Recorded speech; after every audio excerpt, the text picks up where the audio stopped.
সবাইকে জয় যিশু, শুভ বিশ্রামবারের শুভেচ্ছা আপনাদের সবাইকে জানাই। আসুন আমরা ঈশ্বরের বাক্যতে যাব, তার আগে একটা ছোট্ট প্রার্থনা করব।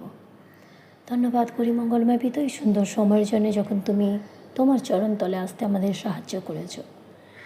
পিতা, আমরা যা কিছু তোমার বাক্য পাঠ করব সেটা হৃদয়ে রাখতে পারি, আর তার মতন জীবনের মধ্যে আচরণ করে উঠতে পারি। পিতা, তুমি আমাদের বক্তা শ্রোতা দুজনকেই তুমি আশীর্বাদ করো। তুমি তোমার পবিত্র আত্মা দিও, যেন তুমি তোমার পবিত্র আত্মায় জ্ঞানবান হয়ে তোমার বাক্য বলতে পারি। এই প্রার্থনা যিশুর নামে চাই, আমেন। আমি আজকে পাঠ করব যাকোবের 3 অধ্যায়, তার 13 থেকে 17 অবধি।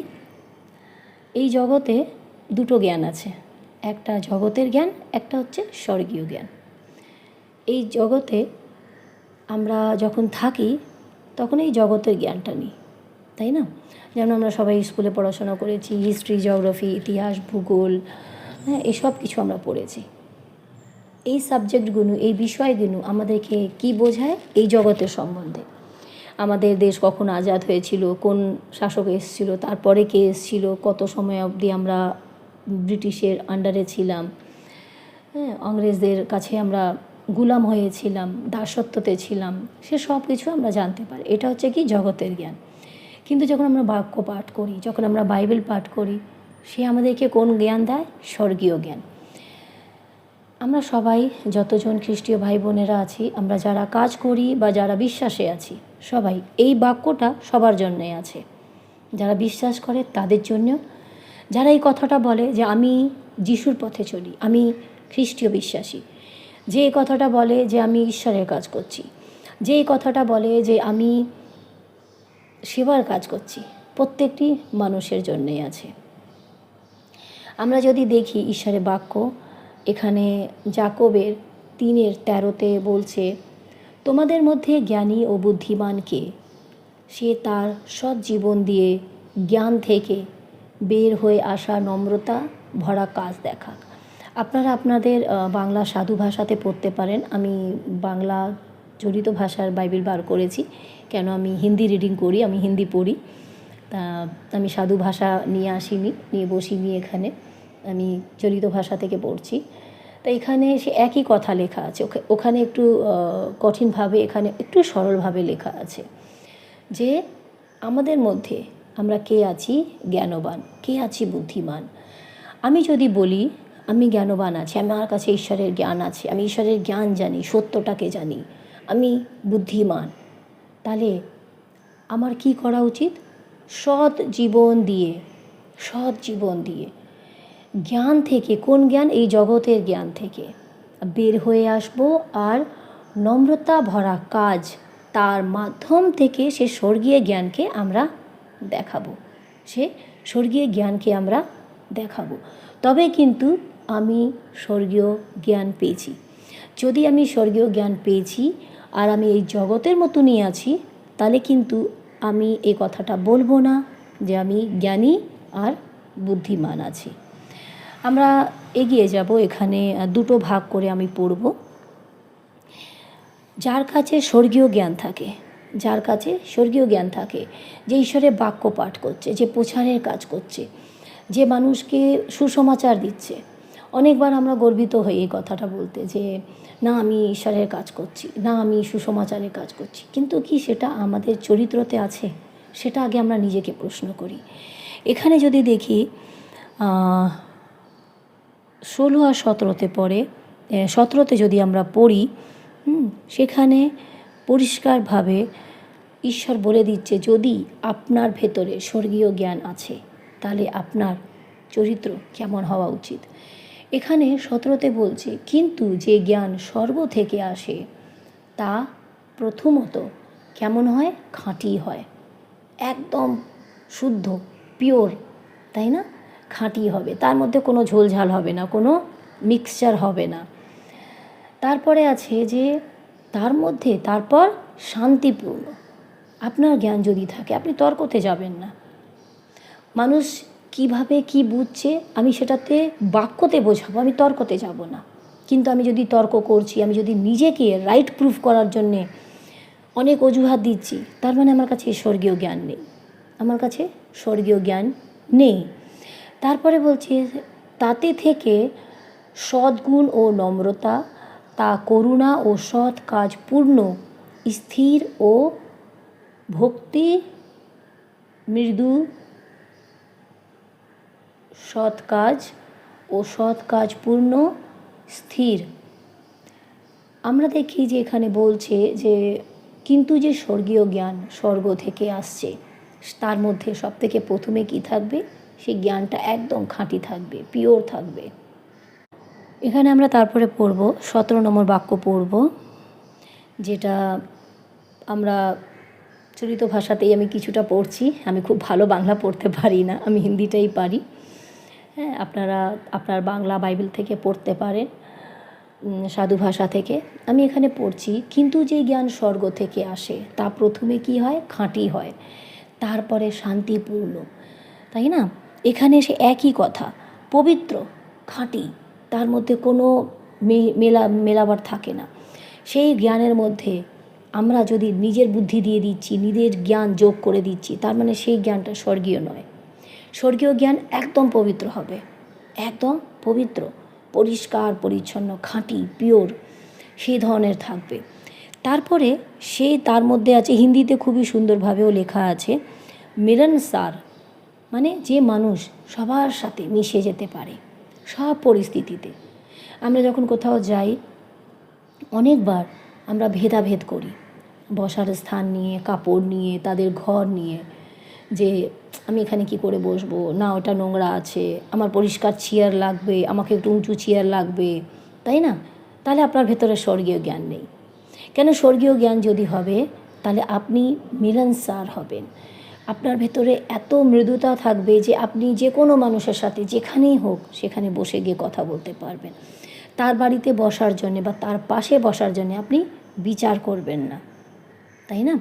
তারপরে বলছে কোমল, সফট, খুবই নম্র আপনার কি হবে, ব্যবহার হবে, নম্রতা, করুণা, তাই না? একদম দয়া থেকে আপনার হৃদয় ভরে থাকবে।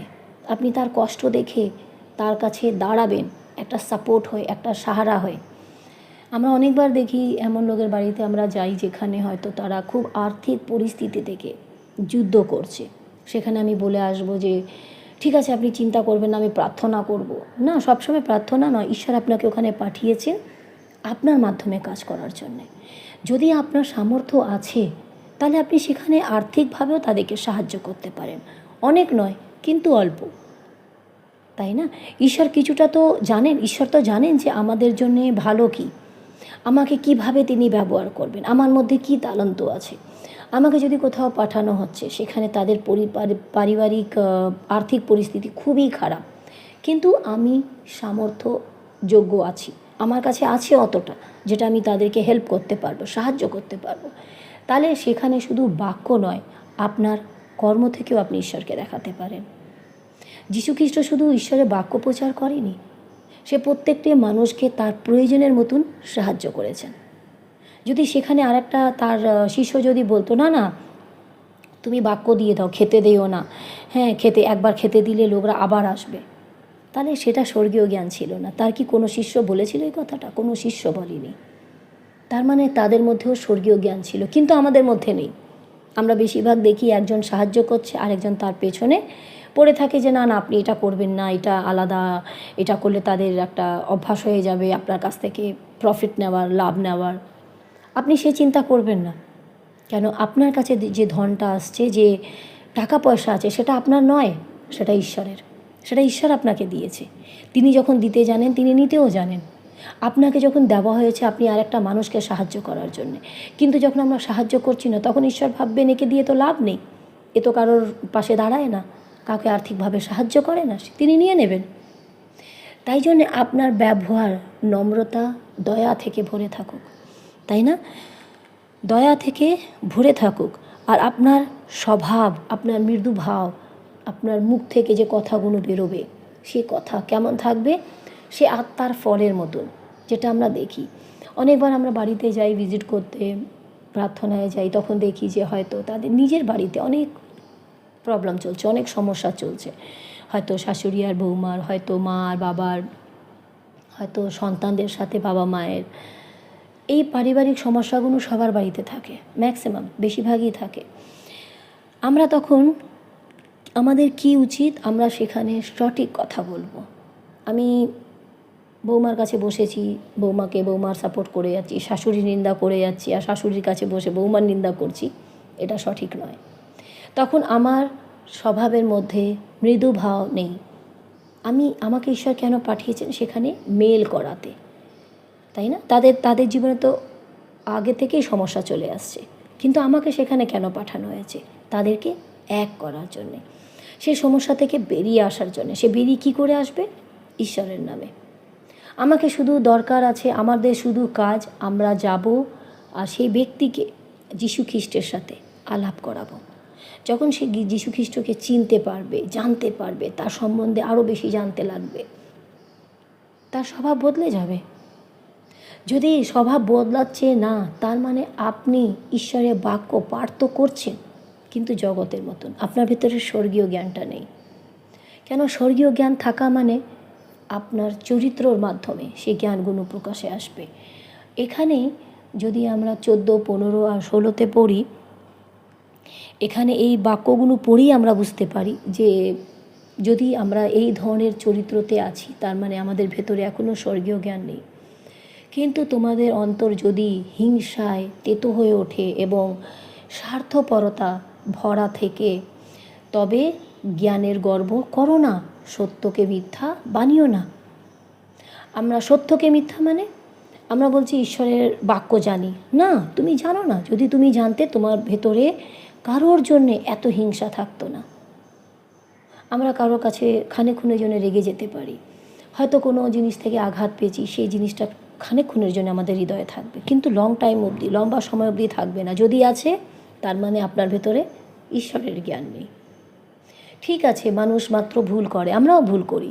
আমরা অনেক মেম্বারদের কাছে যাই, সব মেম্বার আমাদেরকে পছন্দ করবে প্রয়োজন নেই। সব চার্চের মধ্যে যত লোক আসবে, সবাই যে একটা মানুষকে পছন্দ করবে, কোনো যুক্তি হয়ে ওঠে না, তাই না?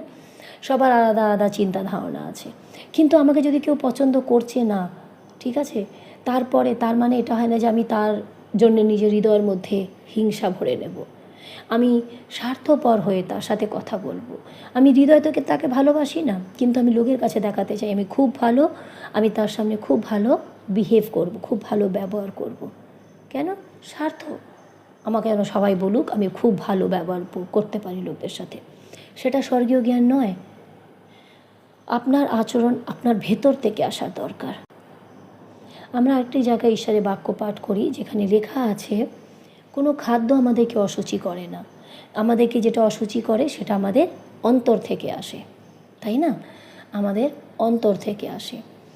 এখানে বলছে যে যদি আপনার হৃদয় হিংসা ভরে আছে, আপনার চরিত্র স্বার্থপূর্ণ, তাহলে কিন্তু আপনি গর্ব করবেন না যে আপনার কাছে ঈশ্বরের জ্ঞান আছে।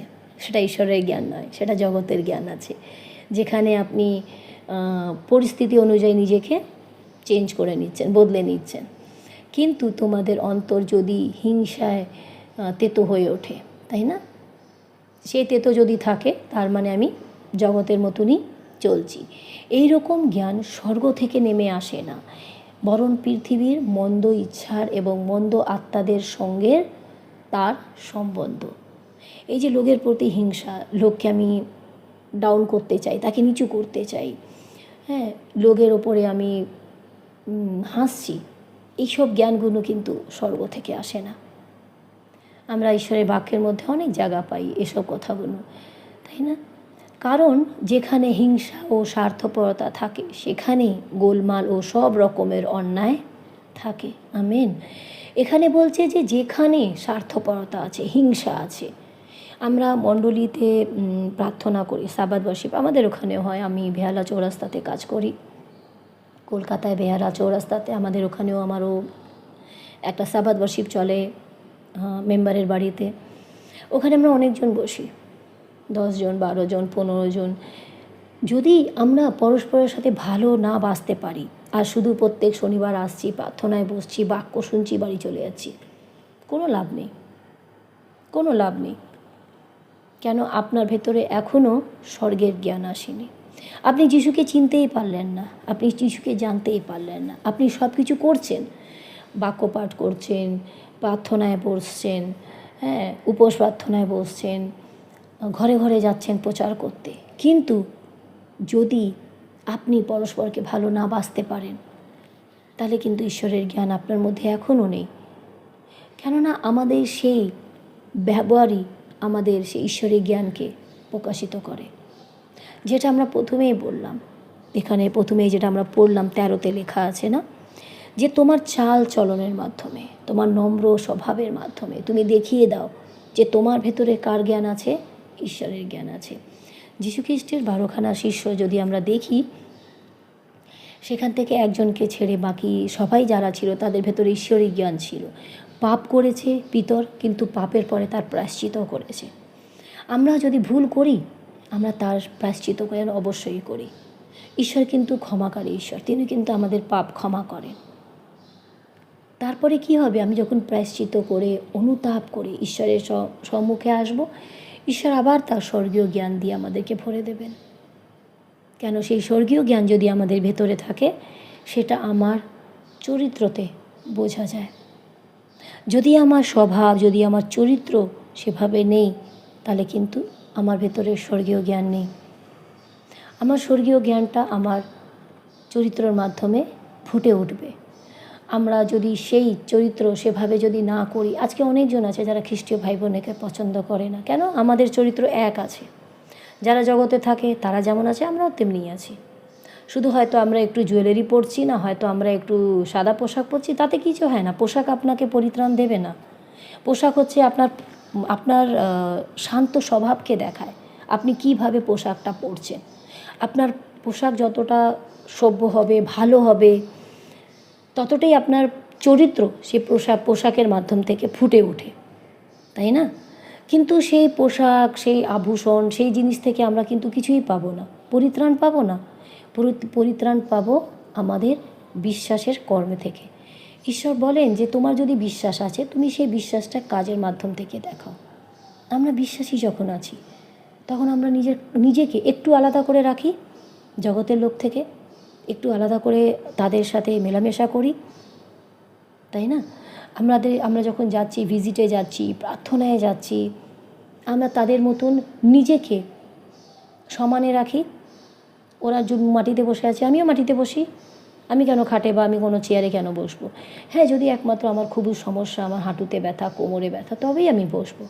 কিন্তু আমি বেশিরভাগ চেষ্টা করব তাদের সমানে বসার। তারা যেভাবে আচরণ করছে তাদের সাথে এক হওয়ার। ভুল কাজটাকে কিন্তু বলা হচ্ছে না এখানে।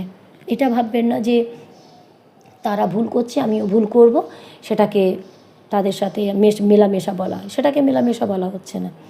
তাদের ভুলটাকে আমি তখনই দেখাতে পারবো যখন আমি সঠিক কাজ করব। আমি যদি একই জিনিস করছি, তাহলে আমি তাদেরকে সঠিক জিনিস কি করে দেখাবো? কেন? জগতের অন্য মানুষের যেমন চরিত্র থাকে, আমাদেরও সে একই। তাই জন্য ঈশ্বরের এই বাক্যটা আমাদেরকে শিক্ষা দেয়। আমরা যারা খ্রিস্টীয় ভাই বোনেরা আছি, আমরা যারা খ্রিস্টীয় ভাই বোনেরা আছি, আমাদের কাছে এই পবিত্র শাস্ত্র আছে, যার জ্ঞান এই জগতের মধ্যে সবার কাছেই নেই, আমাদের কাছে আছে। তাহলে আমাদের কি প্রয়োজন? এই জ্ঞান আমরা নিয়ে নিজের চরিত্রটাকে বদলাই। আমরা যখন নিজের চরিত্রটাকে বদলাবো, ওঠা বসা হাঁটার চলার মাধ্যমে, অন্য লোকরা, এই পৃথিবীর অন্য লোকরা যীশু খ্রিস্টকে দেখতে পারবেন আমাদের মাধ্যমে, আমাদের স্বভাবের মাধ্যমে। তারা তখন নিজে থেকেই বলবেন, আপনি কি যীশুকে বিশ্বাস করেন? আপনি কি খ্রিস্টীয়? তখন তারা জিজ্ঞাসা করবেন আপনাকে। তাই জন্য আসুন আমরা চেষ্টা করি, আমরা তো সবাই পাপী মানুষ, আমরা নিজের পাপ ক্ষমা চেয়ে অনুতাপ করে ঈশ্বরের কাছে আবার সেই একই নিবেদন করি যে ঈশ্বর, তুমি আমাদেরকে সে প্রথমের মতন শিশুর মতন বানাও, যেন আমরা নিজের চরিত্রের মাধ্যমে নম্র থাকতে পারি। প্রেম যেটা তুমি আমাদের কাছে করেছো, তুমি আমাদের সাথে করেছো, সেই ভালোবাসা, সেই প্রেম আমরা যেন জগৎকে দিতে পারি। নিজের আচরণ, নিজের ব্যবহারটাকে বদলে নিতে পারি, যেন এই জগতের প্রত্যেকটি মানুষ থেকে আমরা যেন একটু আলাদা হই। তবেই তো লোকরা আমাদেরকে চিনতে পারবে। আমরা এই প্রার্থনা যেন প্রত্যেকটি মানুষ ব্যক্তিগতভাবে নিজের জন্য আগে করি। আমরা আগে নিজের জন্য এই প্রার্থনাটা করি। তাহলে ঈশ্বর যখন আমাদেরকে বদলাবেন, আমাদের আচরণ, ওঠা বসা হাঁটা চলা থেকে, স্বর্গীয় ঈশ্বর তার নাম সবাই পৃথিবীতে লোকরা জানতে পারবে, সে নাম মহিমা পাবে, তাই না? ঈশ্বর আমাদের সবাইকে আশীর্বাদ করুন।